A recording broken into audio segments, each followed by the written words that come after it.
Hi, my name is Jessica Bellacci, and my part of the presentation will be covering how to roll out a one-to-one program in a school or district in a general sense.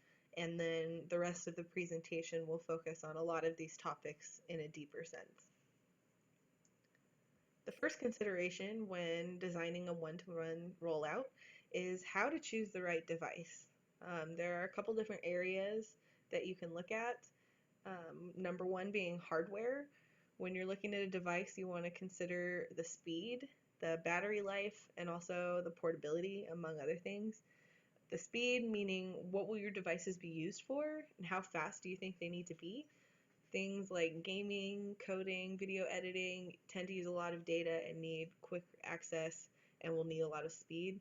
Um, you also have to consider, will data be stored on the device or in a cloud-based server? Storage is often more expensive on the device itself, but then again, some cloud-based servers could also pose security risks with student work. So you have to really look at what your user needs are for that. Battery life, again, streaming or creating videos takes up a lot of battery life, so consider questions such as how heavily will these devices be used, and will there be adequate charging space? Maybe battery life won't be so much of an issue. The last part of hardware is portability. Do you want students to be able to take these devices home? Are you going to want them portable from classroom to classroom, like a computer cart sort of system? Or are you looking at limited portability in the form of desktop computers? Another area that's probably one of the most important is compatibility. Most schools or districts are already using some kind of technology, maybe just not one-to-one, and there are existing programs and platforms already in use.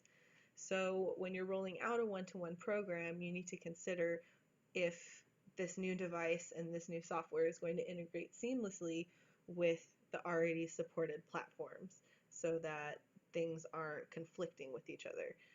Or you might want to consider whether or not the existing programs meet the needs of your school or district, and perhaps overhauling the complete system is another option. Also, as far as compatibility, you want to make sure that you're compatible with any testing requirements for your state or district. Um, Many of the Common Core standardized tests now are fully computerized, so you need to make sure that your devices are going to be compatible with that and allow your students to test, so you're not spending extra money on specific testing devices. You want to pick something that is universal for them. Also, another consideration is stakeholder needs and expectations.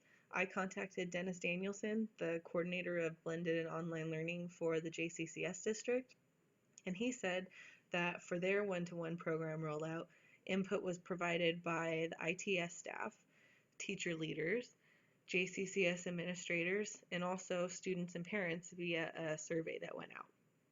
So you want to make sure that all of the stakeholders involved have their input presented and their needs and their expectations at least considered, so that when you do roll out this expensive one-to-one program, everyone is on board. The last thing you want to consider is what your future needs are going to be. Um, Due to battery life and student wear and tear, devices average a 3 to 4 year lifespan, and any successful one-to-one rollout plan will include some kind of plan for the refresh and repair of all these devices. Warranties are one way to go. Good warranties can buffer the cost of replacements. If you can do your total refresh within the device warranty, that can save you a lot of money. You can also look at low-cost devices, which might allow you to purchase many backups for not a very high cost and allow the refresh of all those devices to be done in a cheaper way. Also, some vendors offer their devices for lease. So depending on how hard you think your students will be using these, leasing it might be a good option. One place to go to get some more information about how to choose the right device is projectred.org, which just has a lot of different case studies from districts who have tried one-to-one rollouts and those that have been successful and maybe not so successful, so others can learn from their experiences. So check out Project Red if you want more information. The big question when designing a one-to-one rollout is, how are we going to pay for this? How do we fund a one-to-one rollout? And the number one piece of advice that I found in my research is to have a plan in place. An article by Intel Education stated it really clearly that focusing on funding before other considerations can cause problems if expenditures do not align firmly with established goals. So your school or district really wants to have an idea of where you want to go, what your vision is, and how technology is going to fit into that. That way you can design a one-to-one program that works really well with helping you succeed with your goals. More specific considerations when you're looking to fund a one-to-one rollout are things like the infrastructure, the professional development that will be needed, sustaining your program, so how sustainable can you create it from the very beginning and make sure you have funding to continue this program, and also funding home access.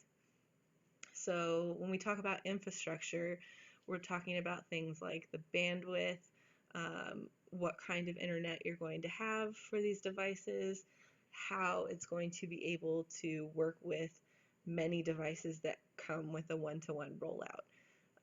So you want to consider things like what upgrades will be needed, if any, or maybe there'll be many. There are programs that can help you with that, like E-Rate, which is an FCC program that provides discounted telecommunication and information services to schools and libraries that qualify. Another more local program is the CTF, California Teleconnect Fund, which provides a 50% discount on select communication services, also to schools, libraries, hospitals, and other nonprofit organizations. Professional development is another really important thing to consider funding for. Likely your teachers are going to need some kind of training. You also want to consider whether you'll need to hire more tech specialists to deal with the technology issues that arise with having so many devices, and doing that in a streamlined way so students aren't waiting for someone to come fix their computer or device. You might also want to look into whether there are device packages that include training, so you're not having to pay extra for training. There are some devices where if you purchase their products, they throw in the training. There are also many federal, state, and foundational grants for technology that could be used to pay for and fund different professional development for your staff. There are also school districts who have used bond elections and proposition funding. A local example of that is the I-21 initiative and in the San Diego Unified School District. They used Proposition S and Z to transform the learning environment in each one of its 7,000 classrooms. This initiative went to fund this plan, which provides devices, digital tools, and also all the professional development and a support plan for the technology in the future. So getting bonds in place could be an option. You also want to ask yourself, how sustainable will this funding be? How will you plan and fund the refreshes so your one-to-one rollout program doesn't end in 3 or 4 years and it can continue on seamlessly? Again, when I contacted Dennis Danielson with JCCS, he said that choosing a uniform approach can provide fiscal benefits, and the uniform approach is inherent in a one-to-one rollout. He says this comprehensive approach can provide cost benefits in that the uniformity of technology permits scalable opportunities and improved access throughout the organization. So going one-to-one itself really helps sustain the program because everything connects to each other. But you want to look forward 3 to 4 years ahead and make sure that that continues.